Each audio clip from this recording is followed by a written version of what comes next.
So hello everyone and welcome back to another episode of Not Just Hot Air. I'm Josh from the Pilot Group, Head of Marketing here, and today we're going to turn the tables a bit. We've got our good friends and partners at Ice Blue Sky here, Graham and Charlotte, who I'll let you guys introduce yourselves again a bit later in a second.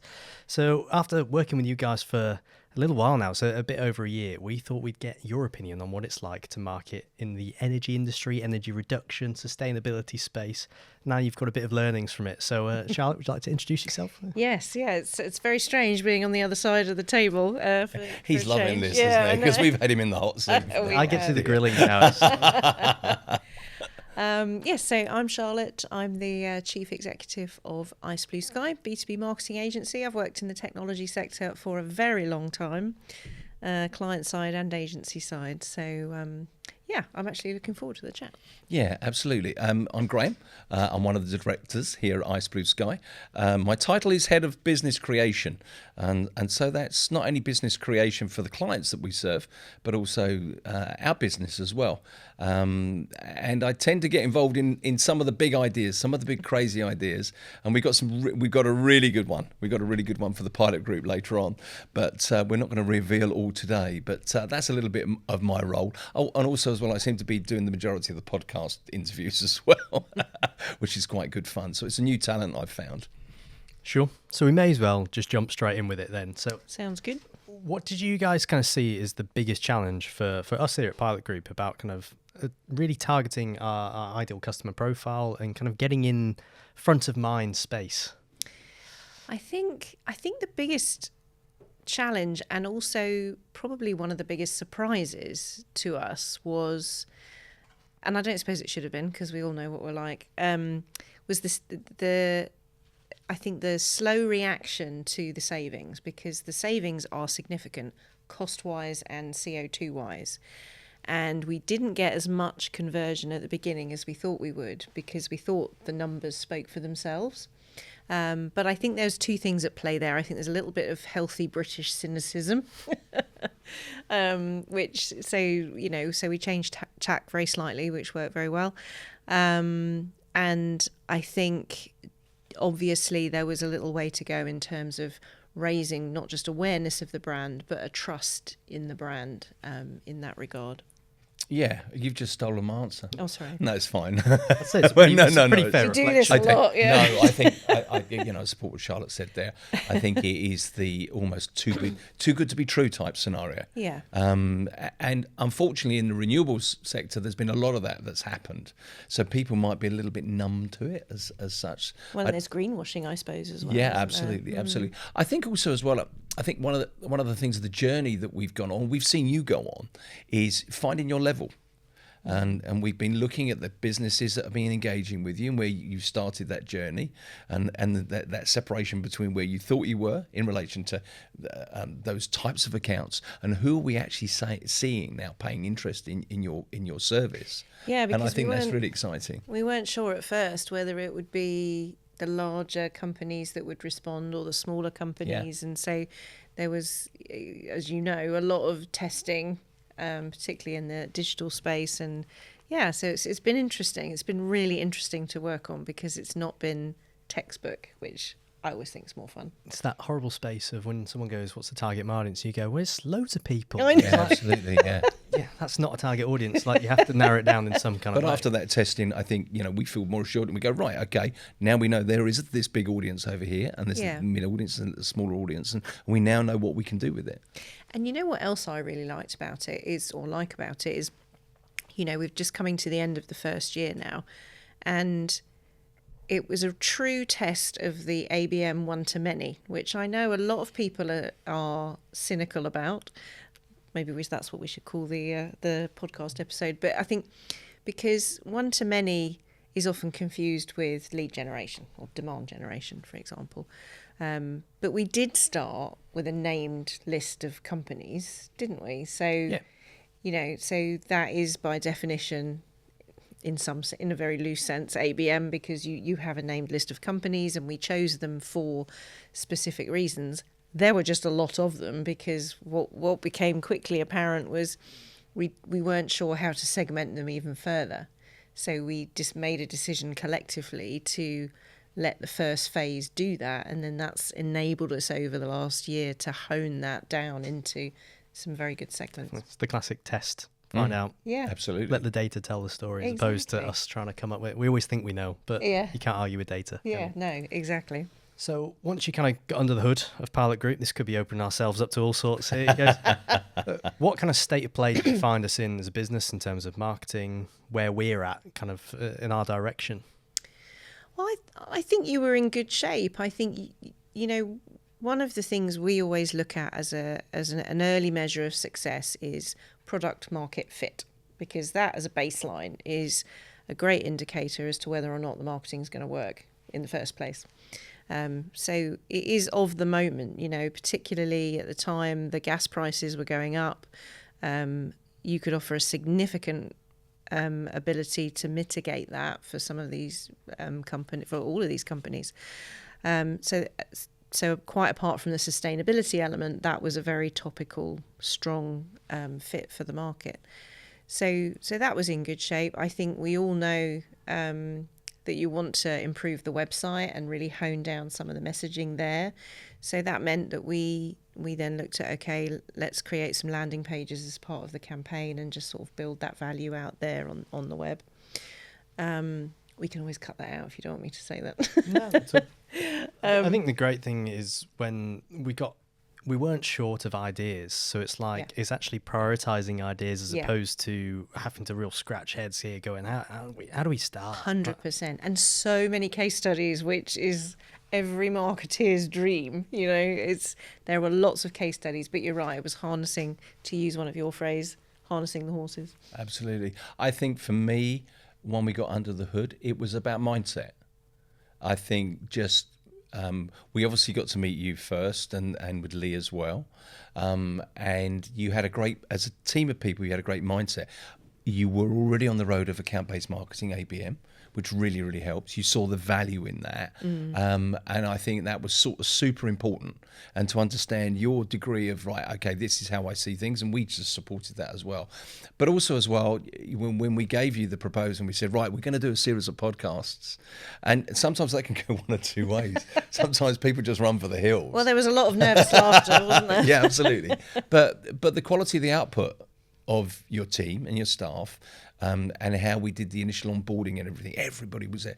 Sales and marketing came together, so that alignment was really, really good, and that's one of the things we always talk about. And the passion of the team, absolutely. you know, I think, I really liked that. And I think, you know, getting across the messages in a creative, expansive way, so that it's not just dependent on the cost saving and the CO2 saving, because there's such a rich story around the Pilot Group and what you guys do. So it was good to be able to have a hand in that too. I think even when you're in the environment where I knew our team were full of so much knowledge, but how many times in the workplace do you sit and do something like this? And then even I'm surprised at what comes out of each session. We have some new kind of nugget of information for someone to take away and go, actually, this is brilliant. We've got far more, even without us even knowing, we've got far more knowledge.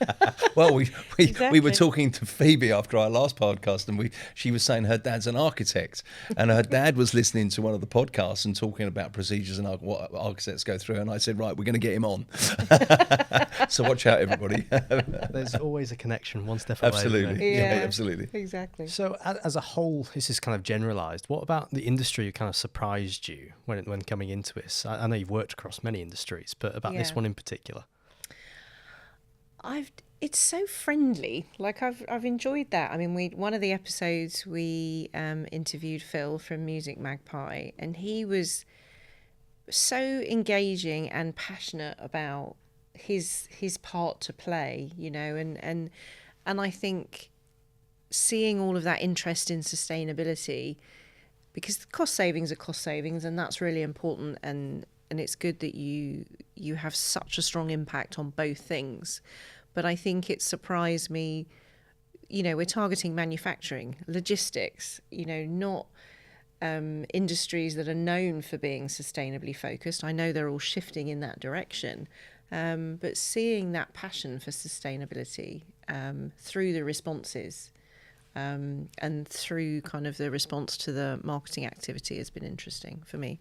Yeah, I think for me, and it's come across in the podcast interviews we've done, is around the collaboration.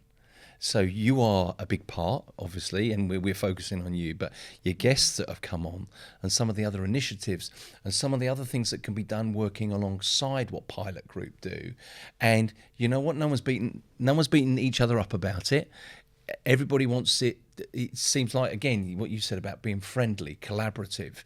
There's that you are one part of a solution, but there's another 3 or 4 or 5 suppliers that can come in and add even bigger advantages as a collaboration together. So I think that's one of the things I've really liked, and that's brought a real energy to my understanding and thinking of the industry, really. Yeah, because everybody's working towards this bigger picture of a more sustainable planet and economy, it's been. And I think that side of it's only picking up, to be honest. I think we're seeing Absolutely. more and more of it. I think people have an understanding. Yes, it's business first. Everyone, needs to make the profit. That's what most businesses are in there for. But there is a collaboration which can lead to everyone winning. Exactly, and that's that product market fit, because the timing is so right. If you'd come out with this, or if this had been possible 5 years ago, 8 years ago, it may not have had the traction that it's having now, because people perhaps weren't quite far enough along on that journey. But I think more people are further along, and it's such an easy way to make those savings. If I had a warehouse, I'd be putting it in there. So when it comes to strategy, maybe particularly about Pilot Group, maybe the industry itself, kind of what have you seen as these standout messages that create this emotional kind of reaction? Because as we've just kind of mentioned, there's a kind of the logical side of the brain, it's the cost saving. What do you think the emotional side to this is? Yeah, it's a good point, actually. I think, and it took us a little while to get there, I think, because again, we had some assumptions that we made on our part. And I think actually this speaks to something that Graham talks a lot about, which is making it personal to the individual, which is something that we're ramping up at the moment, to make them feel part of something bigger, to make them feel that this is something within their reach, something tangible that they can achieve. We did a real shift to focusing on the case study stories, because that really gives them a personal connection to what they can achieve. And the new ads that we ran at the first part of this year, I think, really demonstrated that. Yeah, I think obviously we started the journey around cost saving and cost calculations. People could work out their own cost savings. And after a while, you keep banging that drum and you go, right, and what next? And Charlotte's absolutely right. We need to now look at the people side, the emotional side, that emotional resonance. We wrote something down. We're having a brainstorming session this week, and we wrote on one particular part of looking at the next level of messaging. Businesses don't save the planet, people do. And it's those people that you are engaging with, and as Charlotte rightfully said about case studies, actually telling the stories of other people, but it's the people, like, what are you going to do today? What difference are you going to make? Not your business, but what are the standout decisions? And I think it's been we've been inspired by that. And again, by the people that we've spoken to about creating that sort of emotional resonance with that target audience. And that's evolving. And we're evolving with that messaging, aren't we? Yeah. Yeah, I think it's a good point, especially as sometimes the kind of pushback someone has on the sustainability messages goes, yeah, but it's XYZ big business, they're the ones responsible. Yeah, but yeah. There's still someone making a decision at the end of the day at each of those businesses. Exactly. And I think, it's tapping into that, because these people, again, to go back to Phil at Music Magpie, because he's the primary customer that we've spoken to recently, he's making a huge difference. Yeah. And he's very humble about it, and he's very passionate about it. And you think sometimes it is, a person in a position able to make decisions that can contribute a huge knock-on effect. But there's a pride in that. When we interviewed Phil, you can see he was proud of his work he's doing. And it's tapping into those emotions in people where they feel like they're making that contribution, that difference. and you get invited on the podcast. But you know what? It's actually because that role could seem to be be quite sterile, maybe. But actually, the impacts you're making and the differences you're making, not only for here and now, but for future generations as well. And it's not stopping. We know that there's new technologies coming through, and your process and your solutions will evolve as well. So it's about keeping on track with that. Yeah, we've had it a few times because we always talk about a 1 year saving in carbon and cost for someone. But then we go, what if you multiply it out by 10, 20 years? Yeah. You see you reach some pretty big numbers, and it hits home very quickly. Actually, you've done something that's really made a difference, probably both on bottom line business and for the planet. Yeah, absolutely. And that's the sweet spot. Definitely. Yeah. So when it comes to kind of this eco-responsible message that's in this space, where do you think there's room to kind of intensify it? Where do you think there's space for it to, pardon the pun, kind of grow as such? Yeah, I think, it touches on something that Charlotte was saying about personalisation. It's about really understanding those people. We call them in the DMU, decision-making unit, yeah? Who are those people? Who are the widespread people within the decision-making process? How can we personalise it? How can we make it relevant? How can we really... And so it's, I guess, I have this very sort of lovely image that you're going to be marketing to probably 5 or 6 people within an organisation, and you'll all talk to them slightly differently about the impact of what it has on their role and responsibility within the business, all around your complete solution. And I've got this view that they'll all be standing around a water cooler, or they'll be in a meeting, or they'll be outside having a cigarette or something, and they're talking about it, and they're going to be talking about Pilot Group. And I think that, for me, that's our next challenge, is about how do we sort of just tweak and slightly change that, intensify it, but personalisation, but also as well, we have a great. I'm not going to share all our secrets, but we've got a great direct mail campaign that we're going to be doing. You can talk away. I imagine this is going to come out after the campaign's going to come out. Yeah. So we've decided it's going to be a great idea. We're going to send everybody that we engage with in a profiled audience a tree. Yeah, it's a little baby tree, but it's a tree. And it's going to have a personalised message, fully printed, personalised. It's got a personalised 2-pager inside.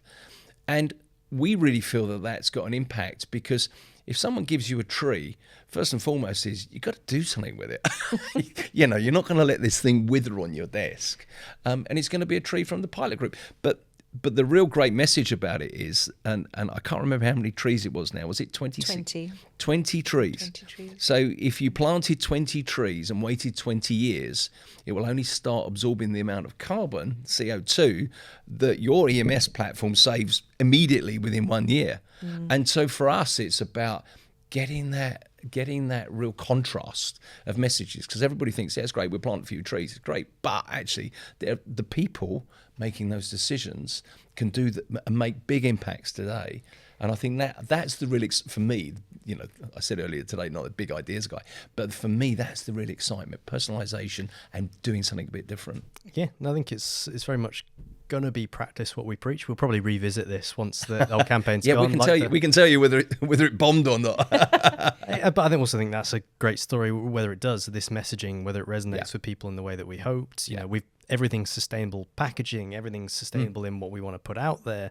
We hope that the trees themselves do get planted, and actually there's carbon capture in that alone. Of course. And then hopefully we can work out actually what was the carbon kind of cost or saving of this whole campaign, and actually do we save in both the products, and have we managed to save in terms of the trees that we then have planted on the back of it? I know it's big picture thinking, ideal world, but you've got to try these things, haven't you? Why not? And I think that's a really good point, because I think where we can take this is we can build that community of all of these people who are contributing to that, like you say, through the campaign or through working with Pilot. So you have this community of people, and then we can show the aggregate carbon savings that are happening as a result of that, and that really makes it tangible as to the bigger thing that they're becoming part of. I think also as well, it's being just working slightly outside of your brand as well. So being brave with the visual and the messaging. And I've really enjoyed the process we've gone through with you, and you've sort of followed our lead, which is great, because sometimes that can go against the grain, because people say, oh no, we need to be more corporate, we need to be more on brand, which in this instance I wouldn't have necessarily said is going to work. So I really love what we've done with that branding, with that styling, with that design, which is also going to give high impact when it arrives as well. So there's a bravery on the clients on your behalf because you've gone with it. Well, I mean, marketing to me, I think it should never really be style over substance. Like, you know, at the end of the day, we do get judged on, you know, what we deliver to a business. You know, we're all in this space. We know what it's like. And I think it was either my dad or one of my uni lecturers. I should never get the two confused, should I? But they always That's told an me, interesting correlation there. Always giving you advice. it's just good advice. We'll put them all in the same box that way. Yeah, That covers me. They always say kind of marketing without results is just art at the end of the day. Yeah. And it's not art, unfortunately, that people pay a I load of money love for. that. So I've not heard that before. Yeah, I you know, really like so that. we have to deliver something. So I think it's great to try these It is. different things. Tune in for part 2. Well, and we've seen it already, haven't we, with the results? I mean, we did the H2 review earlier today.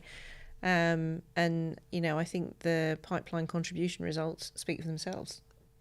Yeah, no, definitely. So your area of marketing is quite specialist, it's quite niche. So what made you think that Pilot Group was the brand that it would definitely work for and definitely in this space? Well, if I had that skill, I would be a lot richer than I currently am. Definites, we don't deal in definites. I guess, in Definite is- Miss Harry Potter. Yeah, that's right. Yeah, exactly. No, Hermione, if you don't mind. No, sorry. Yeah. Yeah, so... Let's rephrase it to a good fit as A opposed to good fit. definite. Definites Yeah. are very tough in marketing. so- Exactly. I think, like I said at the beginning, you know, product market fit and timing, you know, that's always good to look at. You know, real tangible value that you can hang your hat on, you know, that you can act and that you can prove. And as I said earlier, the sheer number of case studies, I mean, is just unusual and very exciting to a marketeer. So there were all those ingredients. I think who you all are as people also, because for us culturally, it's really important that we work with good people who respect and believe in the process. So that is always very important consideration for us when working with a new client. So yeah, it had a lot of the really good ingredients, a definable audience, even though it was big, it was definable. We weren't quite sure how to segment it, and I think that's naturally happened across the campaign so far. So yeah, for me, I think those were the key ingredients. I think the vertical markets you've got, and we've uncovered some as we've gone. My old industry, way back, printing industry, has been one where you've had some early successes and showing good engagement. And I think for a really good marketing campaign, having those sort of 3 or 4 verticals where you can just slightly tweak the dial slightly, but it's ever so relevant. You're not just trying to bang the drum into one market. You know, you've got those points of separation, those degrees of separation, those different verticals. And I think for us as an agency, that's exciting. Yeah. That you have that, and that's why you're so right for account-based marketing.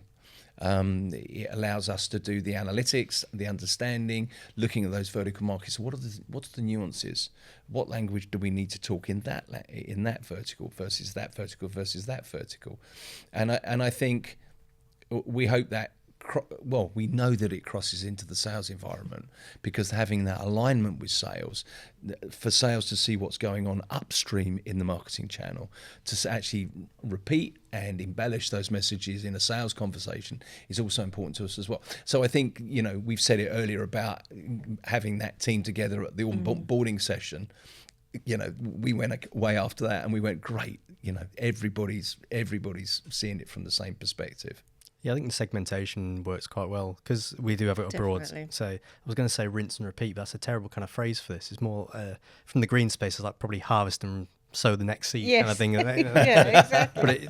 But we do have something Crop where rotation, I think. we can... Exactly that. You know? Account rotation, I don't know. Yeah. And we have that where if we get the messaging right, but we can just tweak industry, and there's nuances to everything. Absolutely. But I think now we've got the base of stuff. It allows us to kind of keep repeating the process. Definitely. I mean, you know, I've got a background in supply chain, so I thought my warehouse management knowledge was pretty strong already, but this is added an extra layer, which has been fun. So talk to us a little bit about what drove the recent campaign that we're saying. We've spoke a bit about the direct mail already, but what was kind of the the starting drivers that have led us to the point of having these kind of direct mail campaign about to go out? I think for me, we're going to bang the drum a little bit from what we've seen has worked before, what's gone before, not necessarily with you, but with other clients. So, we ran another campaign about 18 months, 2 years ago, where we included direct mail. And we got a 98% engagement rate across the whole campaign. Using direct mail as what I call the final mile. You send somebody something that they're not expecting. It's tangible. They've got to do something with it. It has impact immediately. And I think, a lot of people in marketing have forgotten the use of it. I really do. And I think it used in the right way, it can really create the difference between, we call it icebreaker, having that icebreaker conversation. What I love about what we're going to do for you is it allows the sales team to change the narrative in the outreach. So it's not Phoebe from the pilot group selling an EMS system. It's Phoebe phoning up saying, how's your tree? Oh, you're the people that sent me the tree. Yeah, that's us. Oh, and so I like the fact that we've got that high impact, physicality, personalization, but also as well, it allows the sales team to change that narrative. And I think for me, that's why I get excited. Yeah, and I think it's integrating that into everything that's been going on, because the people that we're sending it to have been chosen very specifically based on how they've interacted with the campaign. We are driving them online. We're sort of trying to continue that journey, and sort of culminate in face-to-face communication. So, yeah, I think the trick with marketing, any marketing, not just B2B, is little and often, and keeping it varied, keeping a reason for people to be interested in what you're doing. And I think, the recent sort of phase of the campaign is a great example of that. Do you think things like direct mail and that are maybe coming full circle in terms of marketing suite, that was stuff that used to be successful, then it's probably gone out of fashion, out of trend, and now maybe, especially in the digital space, there's so much noise and clutter because we're consuming content totally day by day in phenomenal amounts. I'm probably just as guilty as anyone else. I'm always reading something from somewhere. Yeah. And actually, sometimes something physical lands on your desk and then absolutely changed. Yeah, because we're human beings, we're tactile, and I think it's like, why do some people, and a lot of people still write in physical notebooks? There's lots I of do. Exactly. There's lots of other options out there, but we still like to do it. I mean, I happen to use an electronic one, but I also have a paper one because some things I just like to do, and it's keeping it interesting. And I think it is, you mentioned earlier about style without substance. It's doing it. It's not just doing DM for DM's sake. And I think that's really important. It's got to be really relevant, and it's got to be creatively quite interesting, because it's got to tap into that emotion. We've all had DM where we look at it and we go, why was I sent this?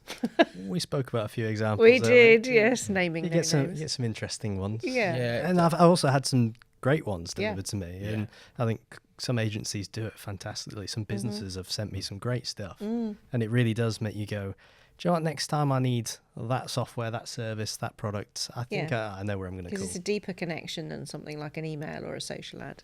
Yeah, as I say, it's relevancy, which is a key word, but don't use personalization for personalization's sake, and longevity as well. Whatever you're gonna use, create a longevity.